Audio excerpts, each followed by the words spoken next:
نحمده ونصلي على رسوله الكريم أما بعد. قال رسول الله صلى الله عليه وسلم: المسلم أخو المسلم لا يظلمه ولا يسلمه. রাসূলুল্লাহ সাল্লাল্লাহু আলাইহি ওয়াসাল্লামের ঘোষণা, মুসলমান মুসলমানের ভাই, মুসলমান মুসলমানের প্রতি যেমন অত্যাচার করবে না, তেমনি ভাবে কোন জালিমের হাতে অপর মুসলমানকে অত্যাচারিত হতে দিবে না।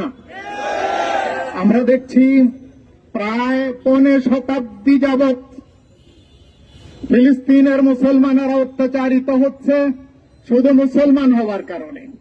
আমরা দেখছি প্রায় সমান সময় কাশ্মীরের মুসলমানেরা অত্যাচারিত হচ্ছে শুধু মুসলমান হওয়ার কারণে। আমরা প্রতিনিয়ত দেখছি ব্রাহ্মণ্যবাদী ভারতের হাতে মুসলমানেরা শুধু মুসলমান হওয়ার কারণে অত্যাচারিত হচ্ছে, যখন পৃথিবীর মুসলমানের সংখ্যা প্রায় ২০০ কোটি। এখন ফিলিস্তিনের মুসলমানেরা তারা মুসলমান প্রমাণিত হয়েছে, ভারতের কাশ্মীরের মুসলমানেরা মুসলমান প্রমাণিত, ইহুদি নাসারা মুসলমান হওয়ার কারণেই তো তাদের প্রতি অত্যাচার করছে। আমরা বাকি যে ২০০ কোটি মুসলমান আছি, আমরা কি আসলেই মুসলমান কিনা আমার সন্দেহ হয়।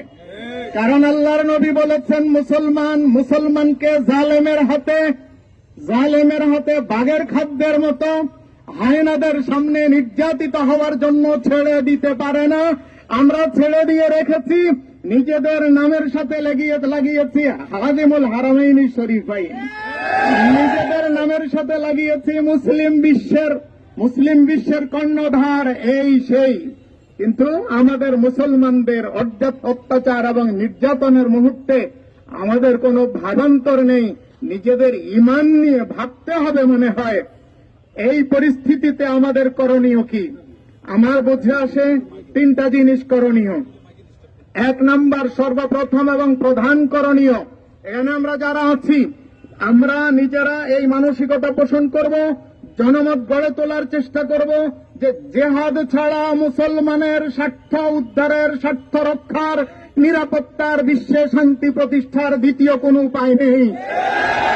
আমরা নিজেদেরকে প্রস্তুত করব এবং জনমত গঠন করার জন্য চেষ্টা করব। নাম্বার ২, ইহুদি এবং ভারতীয় যত রকমের পণ্য আছে, ইহুদিদের বহু পণ্য আমাদের দেশের বাজার সয়লাব করে আছে।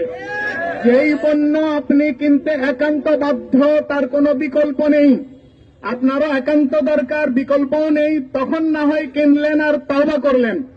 কিন্তু যেই পণ্যের বিকল্প পণ্য আছে, যেই তেলের বিকল্প তেল আছে, যেই সাবানের বিকল্প তার সাবান আছে, যেই ইহুদি পণ্যের পাউডারের বিকল্প পাউডার আছে, যেই ইহুদির জুতার বিকল্প জুতা আছে, যেই ইহুদির ইলেকট্রনিক সামগ্রীর বিকল্প ইলেকট্রনিক সামগ্রী আছে, যেই হিন্দুদের কাপড়ের বিকল্প ভারতের তৈরি কাপড়ের বিকল্প কাপড় আছে, ভারতের উৎপাদিত যেই বস্তুর বিপরীতে মুসলমানের উৎপাদিত কোন পণ্য আছে, 2 টাকা প্রয়োজনে বেশি যাবে, তারপরেও আমরা ইহুদিদের এবং ব্রাহ্মণ্যবাদীদের কোন পণ্য খরিদ করব না। বয়কট করে দেখিয়ে দিয়েছে আলহামদুলিল্লাহ। কলিকাতার বিভিন্ন প্রতিষ্ঠানে এখন লালবাতি জ্বলছে, কান্নাকাটি করছে। আমরা শুধু একটু সৎসাহসী হই, ইনশাআল্লাহ এটাও এক ধরনের তাদের প্রতি ভালো ধরনের অ্যাকশন। নাম্বার ৩, গাজার মুসলমানদের কিচ্ছু নাই। যার 50 তলা বিল্ডিং ছিল সেও ভিখারি, কিছু নাই, খাবারের অন্ন নাই, পান করার পানি নাই, পরনের কাপড় নাই, মাথা গোজার ঠাঁই নাই।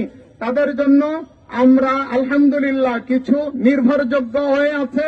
আপনাদেরও জানা থাকতে পারে, যদি কোনো নির্ভরযোগ্য সূত্র পান, ওই সূত্রে রমাদানুল মুবারাকে যাকাত থেকে, ফিতরা থেকে, নিজের আসল টাকা থেকে, নিজের ফান্ড থেকে, অন্য থেকে কালেকশন করে গাজার এই মুসলিম নিপীড়িতদের জন্য আমরা একটু পাঠানোর চেষ্টা করব ইনশাআল্লাহ।